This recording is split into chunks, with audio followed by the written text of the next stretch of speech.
네, 최근 미증시 시장 대응이 어려웠기 때문에 오늘처럼 쉬어가는 날 투자 전략 정비를 잘 해둬야겠죠. 시장에 대한 깊이 있는 분석, 글로벌 인사이트 시간입니다. 오늘은 그레너리 투자자문 이완수 대표 모셔보겠습니다. 대표님 안녕하세요. 네, 안녕하십니까. 네. 네, 오늘의 주제 제가 바로 전해드릴 텐데 네. 혹시 웃으시면 안 됩니다.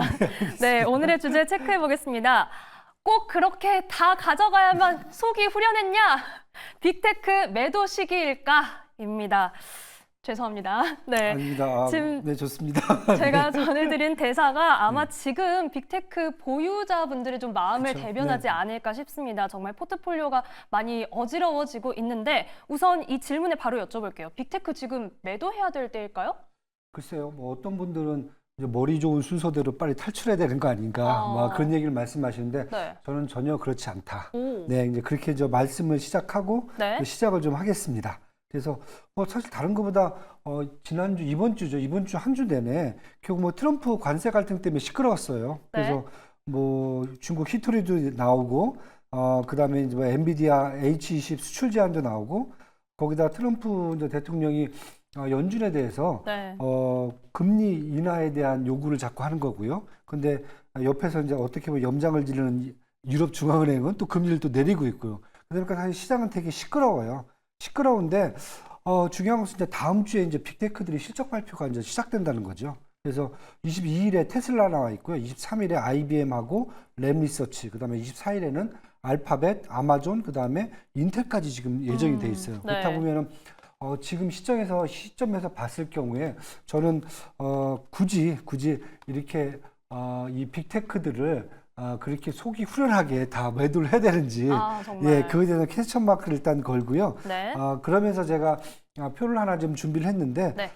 다른 것보다 빅테크별로 전반적으로 악재에도 불구하고 저평가 매력도가 있는 종목들이 딱 눈에 보여요. 지금 이게 쭉 한번 보시면요. 네. 그 다음에 반대로 밸류에이션이 정상화가 좀 필요한 종목도 좀 보이고요. 그래서 먼저 말씀드릴 게 저평가 밸류에이션 매력도가 증가한 것은 엔비디아라든지 마이크로소프트, 메타, 아마존은 지금 표에도 보시면은 확실히 현재 주가보다 그다음에 목표 주가가 훨씬 더 높고요.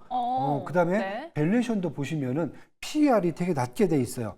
그러니까 S&P 같은 경우가 지금 PER이 26배거든요. 근데 나스닥도 한 37배 정도가 되는데 엔비디아 먼저 보시면은 엔비디아 자체만 보셔도 지금 PER이 포워드 PR이죠. 22배밖에 안 돼요. 며칠 전에 55억 달러가 이제 분기별로 손실이 날 수 있다. H20은 이제 못 팔았을 경우에. 네. 그런데 시장에서 보는 것은 가이던스를 하향 조정을 했는데도 불구하고 지금 포워드 PR이 22배가 나온다는 거죠. 그래서 저는 되게 크게 좀 하향 조정을 할 줄 알았는데 시장에서는 그거보다 이렇게 크게 전망을 조정하지는 않았습니다. 왜냐하면은 H20을 또 다른 데서 쓸 수가 충분히 있다. 그걸 갖고 딥시크 같이 네. 추론이라든지 이런 데서 다른 데서 쓸 수가 있다. 이렇게 얘기가 나온 거거든요. 그다음에 뭐 잘 아시는 마이크로소프트 같은 경우도 지금 포워드 PER이 26배밖에 안 돼요. 뭐 사람들은 뭐 다들 이제 투자가분들은 이거 마이크로소프트 좀 문제가 있지 않을까. 근데 지금 당장 놓고 보시면 데이터 센터를 조금 이제 줄인다 이런 얘기가 나오고 있지만은 아직도 매출 전망치는 되게 높게 잡고 있습니다. 왜냐하면은 뭐 잘 아시다시피 이제 마이크로소프트가 갖고 있는 전반적인 이제 그 사업들이 아직도 지금 견조하다. 네, 이것에 대해서는 지금 문제가 없는 것 같고요. 메타 같은 경우에도 지금 PER이 보시면 포워드 PER이 지금 메타가 제가 보겠습니다. 네. 메타는 20배밖에 안 돼요. 메타 같은 경우는 이제 뭐 며칠 전에 반독점법 조사 들어간다. 그다음에 그랬죠. EU에서 EU 집행위에서 뭐 트럼프와 이제 어떤 무역 갈등 때문에 문제도 될 수 있다 이렇게 했는데도 불구하고 메타가 갖고 있는 구독자 증가라든지 광고 증가 이런 것들 보면은 전혀 지금 이 매출이 꺾일 기미가 안 보이거든요.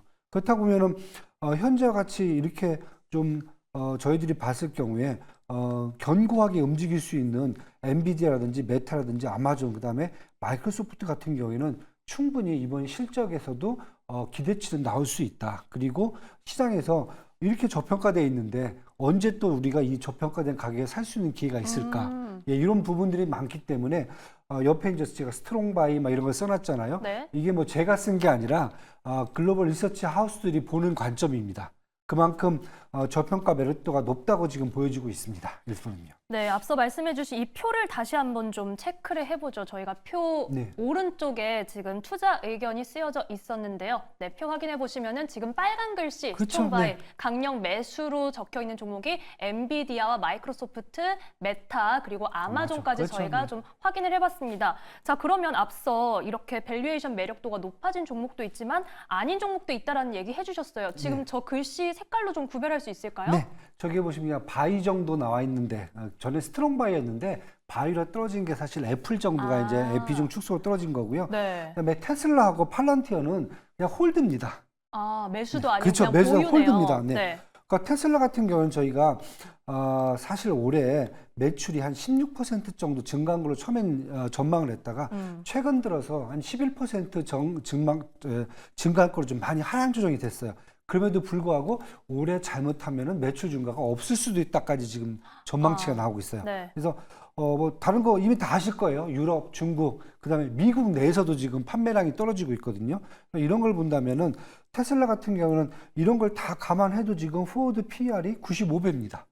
이걸 어떻게 감당을 지금 못한다는 거죠. 그렇죠. 네. 그리고 목표 주가도 전에는 뭐 한 달 전만 해도 거의 한 350달러 수준에서 유지됐던 게 지금 목표 주가가 287달러까지 떨어집니다. 반토막 났어요. 네. 그리고 뭐 주가 자체도 지금 반토막 이상이 나오고요. 그렇죠. 그러다 보니까 시장에서 지금 보는 것 자체는 아마 테슬라, 특히 이제 또 팔란티어도 마찬가지고요.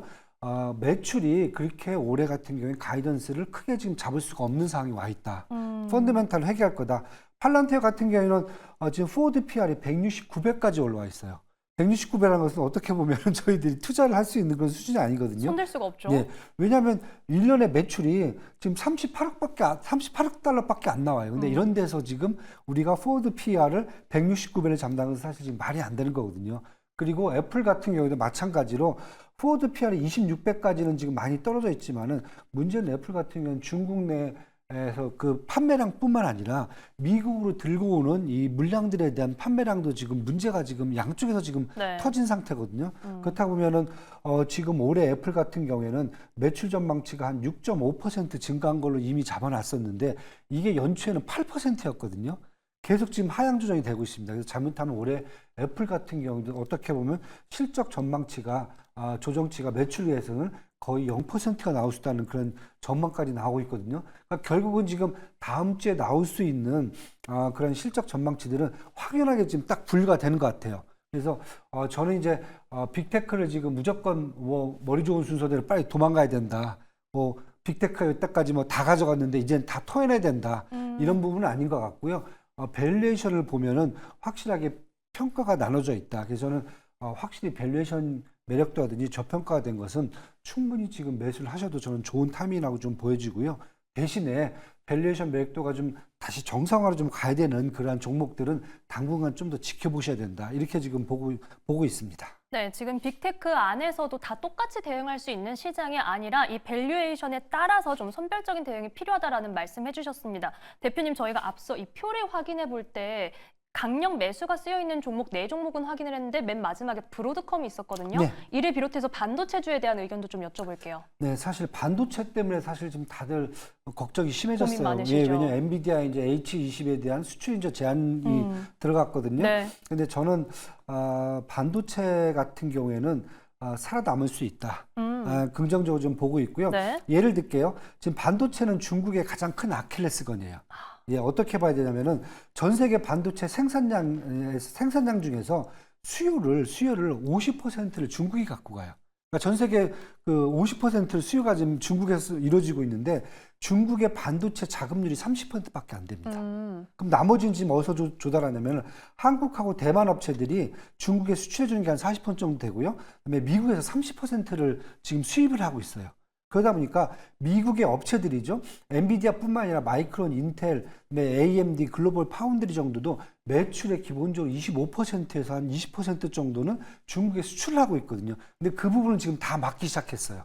그렇다고 보면은 제가 이제 그런 말씀을 드려요. 어떤 분들은 야, 중국이 요즘 많이 올라와 있지 않냐, 반도체가. 물론 이제 뭐 창신 메모리라든지 뭐 양지 메모리가 좀 많이 올라나 있고요. 그다음에 SMIC도 파운드리라든지 뭐 그다음에 나우라라든지 AMEC 같은 경우도 지금 DUV 노광 장비까지 다 만들긴 해요. 그러나 아직까지도 지금 자금률이 30%밖에 안 되기 때문에 만약에 지금 미국하고 중국하고 지금 어떻게 보면 치킨 게임을 좀 많이 하고 있잖아요. 지금 뭐 많은 분들이 그런 말씀을 하세요. 이거 이러다가 진짜 충돌하는 게 아닌가. 우리가 뭐 치킨 게임 어떤 건지 다 알고 계시잖아요. 근데 그 말씀을 하시면서도 제가 이런 말씀 하나 드릴게요. 치킨 게임에 대한 결론을 다 말씀을 안 하세요.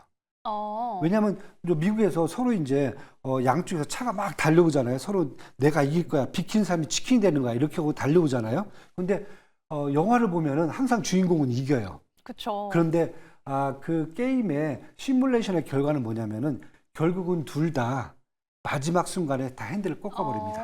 그게 거의 가장 80% 이상이 그렇게 실험으로 나옵니다. 네. 그래서 지금 얘기하는 것들은 뭐냐면 저는 분명히 지금 충돌이 가고 있지만은 아직 충돌 직전까지 안 왔기 때문에 지금 핸들을 안 꺾고 있다, 둘 다. 그리고 핸들을 꺾는 시점이 왔을 경우에는 분명히 중국 입장에서는 가장 먼저 요청할 것이 미국부터 요청할 것이 반도체가 될 거고요. 반대로 미국 같은 경우는 중국에 요청하는 것이 요즘 보시면 농산물부터 시작해서 그쵸. 원유 제품, 네. 그다음에 항공기 이런 것까지는 또 중국한테 요청을 할 겁니다. 그래서 저는 그렇게 본다고 보면은 지금 반도체 같은 경우가 일단은 지금 치킨 게임 안에서 지금 버티고 있지만은 조금만 시간 지나시고 그다음에 양쪽이 핸들을 꺾는 수준에 왔을 경우에는 반도체는 다시 살아날 수 있는 길은 충분하다 이렇게 지금 보여지고 있습니다. 네, 저희가 이 빅테크의 투자 의견부터 반도체주를 둘러싼 시장 환경까지 좀 꼼꼼하게 분석을 해봤습니다. 오늘 내용은 여기까지 듣겠습니다. 지금까지 그레너리 투자자문 이완수 대표와 함께했습니다. 고맙습니다. 네, 감사합니다.